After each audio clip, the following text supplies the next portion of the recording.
స్కాందపురాణాంతర్గతే వశిష్ఠప్రోక్త కార్తీకమాహాత్యే ఏకాదశోధ్యాయ పురాణశ్రవణ ఫలితము. ఓ రాజోత్తమ, ఇంకనూ చెప్పెదను వినుము. కార్తీక మాసమునందు అవిసె పువ్వులతో హరిని పూజించిన వారి పాపములు నశించు, చాంద్రాయన వ్రతఫలము పొందుదు. కార్తీక మాసమునందు గరికతోనూ కుశలతోనూ హరిని పూజించిన వాడు పాప విముక్తుడై వైకుంఠమును చేరు. ఈ కార్తీక మాసంలో చిత్ర విచిత్ర రంగులతో కూడిన వస్త్రములను హరికి సమర్పించిన వాడు మోక్షమును పొందు. ఈ మాసం నందు స్నానం ఆచరించి హరి సన్నిధిలో దీపమాలలను ఉంచువాడును, పురాణమును చెప్పువాడును, పురాణమును వినువాడును పాపములను అన్నింటినీ నశింపచేసుకుని పరమపదమును పొందుదు. ఈ విషయమై ఒక పూర్వ కథ కలదు. అది విన్నంత మాత్రముననే పాపములు పోవును, ఆయురారోగ్యములను ఇచ్చును, బహు ఆశ్చర్యకరముగా ఉండును. దానిని చెప్పెదను విను. పూర్వము కళింగ దేశంలో మందరుడు అని ఒక బ్రాహ్మణుడు కలడు. అతడు స్నాన సంధ్యావందనాదులను విడిచిపెట్టి ఇతరుల వద్ద కూలీ పని చేయుచూ ఉండేవాడు. అతనికి మంచి గుణములు కలిగిన సుశీల అను పేరు గల భార్య ఉండేది. ఆమె పతివ్రత, సమస్త సాముద్రిక లక్షణములతో కూడినది, ఆడవారిలో శ్రేష్ఠురాలై ఉండేది. ఓ రాజా, ఆ సుశీల భర్త దుర్గుణపూర్ణుడైనను అతని అందు ద్వేషము చెందక సేవించుచూ ఉండెను. ఇది ఇటులో ఉండగా వాడు వేరొక జీవనోపాయము తెలియక కూలి జీవనము కష్టమని తలచి కత్తిని ధరించి అడవి మార్గమును కనిపెట్టుకుని ఉండి ఆ దారిన వెళ్ళు వారిని బెదిరించి కొట్టి వారి ధనమును అపహరించుచు చోర వృత్తి వలన సంపాదించిన వస్తువులను ఇతర దేశములకు పోయి అమ్ముకొని ఆ ధనముతో కుటుంబ పోషణ సాగించుచు. అలా కొంతకాలానికి ఆ బ్రాహ్మణుడు దొంగతనము కొరకు మార్గమును కనిపెట్టి ఉండి ఆ మార్గంలో వచ్చుచున్న ఒక బ్రాహ్మణుని పట్టుకొని మర్రి చెట్టుకు కట్టి అతని వద్ద ఉన్న సొమ్మంతయును అపహరించాడు. అంతలోనే క్రూరుడైన ఒక కిరాతకుడు అక్కడకు వచ్చి ఆ ఇద్దరు బ్రాహ్మణులను చంపి ఆ ధనమును అంతయు తాను అపహరించాను. ఇంతలో అక్కడికి దగ్గరలోనే ఉన్న గుహలో ఉన్న పెద్ద పులి ఆ కిరాత మనుష్య వాసనను తెలుసుకుని అక్కడకు వచ్చి వానిని చంపెను. ఆ కిరాతుడు కూడా తన చేతిలోని కత్తితో ఆ పులిని కొట్టాను. ఇట్లు ఆ కిరాతుడు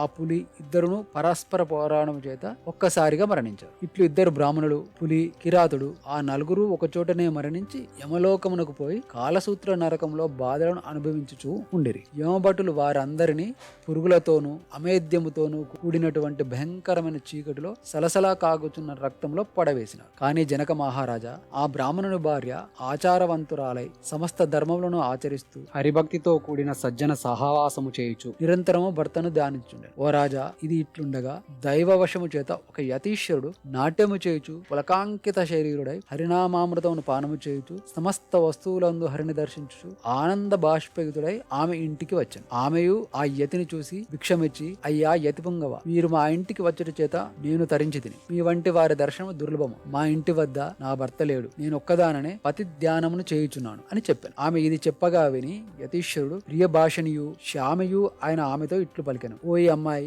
ఈ రోజు కార్తీక పూర్ణిమ మహాపర్వము. ఈ దిన సాయంకాలము హరి సన్నిధిలో మీ ఇంటిలో పురాణ పఠనము జరపవలను. దానికి దీపము కావలను, నూనె తెచ్చెదను కనుక వత్తి నీవు చేసి ఇమ్ము అనెను. యతీశ్వరుడు ఇట్లు చెప్పగా ఆ చిన్నది విని సంతోషముతో గోమయము తెచ్చి ఆ ఇల్లు చక్కగా అలికినదై అందు 5 రంగులతో ముగ్గులను పెట్టి పిమ్మట దూదిని పరిశుద్ధము చేసి ఆ దూదితో 2 వత్తులను చేసి ఆ యతీశ్వరుడికి సమర్పించింది. ఆ యువతి దీపపాత్రను వత్తిని ఇచ్చినందుకు యతీశ్వరుడు చాలా సంతోషించి స్వామివారి సన్నిధిలో దీపమును వెలిగించి ఆ దీపమునందున హరిని పూజించి మనశుద్ధి కొరకు పురాణ పఠనమును ప్రారంభించాడు. ఆమెయు చుట్టుపక్కల ఉన్న ప్రతి ఇంటికి పోయి పురాణ శ్రవణముకు రమ్మని చాలా మందిని పిలుచుకుని వచ్చి వారితో కలిసి ఏకాగ్ర మనస్సుతో పురాణమును వినను. తర్వాత యతీశ్వరుడు వచ్చిన తీరుననే యథార్చగా పోయాను. కొంతకాలమునకు హరిధ్యానము చేత జ్ఞానమును సంపాదించుకుని ఆమె మృతి నొందెను. అంతలో శంఖ చక్రాంకితులను చతుర్బాహులను పద్మాక్షులను పీతాంబరదారులైన విష్ణుదూతలు దేవతల తోటలో ఉన్న పుష్పములతోనూ ముత్యాలతోనూ పగడములతోనూ తయారు చేసిన పూమాలలతోనూ వస్త్రములతోనూ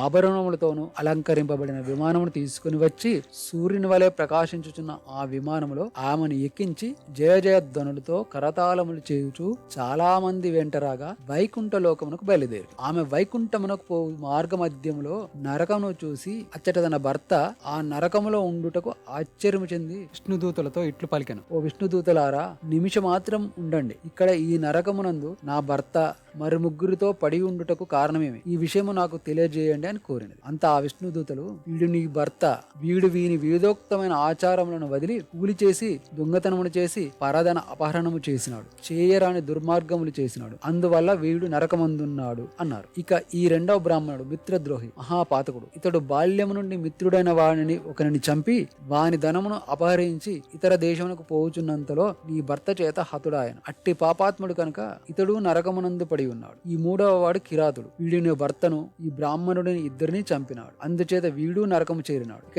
ఈ నాలుగవ వాడు పులి కిరాతులు పరస్పర ఘాతముల చేత మృతి చెందిరి. ఈ పులి పూర్వజన్మమందు ద్రావిడ బ్రాహ్మణుడు. ఇతడు ద్వాదశి నాడు భక్షాభక్ష విచారణ చేయక నూనెతో చేసిన వంటకములను భుజించినాడు. ద్వాదశి నాడు నేయి వాడవలను, నూనె వాడకూడదు. అందుచేత వీడు నరకమందున్నాడు. ఇట్లు ఈ నలుగురు నరకమునందు యాతనలు పొందుచున్నారు అని విష్ణుదూతలు చెప్పినారు. విష్ణుదూతలు ఇలా చెప్పగా విని ఆమె అయ్యలారా, ఏ పుణ్యము చేత వీరు నరకం నుండి విముక్తి పొందగలరని ఆమె అడిగాను. ఆ మాట విని ఆ విష్ణుదూతలు ఇట్లు అన్నారు: అమ్మ, కార్తీక మాసంలో నీ చేత చేయబడిన పుణ్యమందు పురాణ శ్రవణ ఫలమును నీ భర్తకిమ్ము, దానితో వాడు విముక్తుడగు. ఆ పురాణ శ్రవణార్థమై దీపమునకు నీవు సమర్పించిన వత్తి పుణ్యమును ఈ కిరాత వ్యాఘ్రములకు సమానమిగమ్ము, దాని వలన వారు విముక్తులగు. పురాణ శ్రవణార్థమై నీవు ప్రతి గృహమునకు పోయి ప్రజలను పిలిచిన పుణ్యమును ఈ కృతజ్ఞునకు ఇవ్వు, దానితో వీడు విముక్తుడగును. ఇట్లు ఆయా పుణ్యదానముల చేత వారు విముక్తులగు అని విష్ణుదూతలు చెప్పారు. విష్ణుదూతల మాటలు విని ఆశ్చర్యం చెంది ఆ బ్రాహ్మణ స్త్రీ, అయ్యా, పుణ్యఫలమును వారికిచ్చెదను, దాని చేత